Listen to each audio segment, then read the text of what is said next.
आपल्याकडं लावणी सम्राटीने आत्मिक कामठे येत आलेले आहेत आणि खास त्यांच्यासाठी मी थोडी भेळ बनवत आहे ही आपली आंबेगाव तालुक्याची शान आणि आंबेगाव तालुक्याचा मान.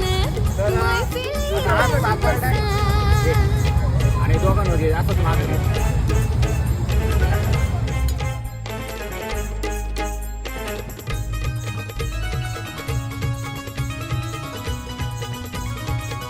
नमस्कार. तर तुम्ही ओळखतातच मी आश्वित आणि खूप बरं वाटतंय. सांडपाडा महोत्सव सुरू झाला. नवीन वर्षात नवीन पदार्पण या वर्षात जयश्री दंडवत स्पेशली सुरू केला महोत्सव आणि त्या स्टॉलवर माझ्याकडे एवढी वेळ दिसते. सागर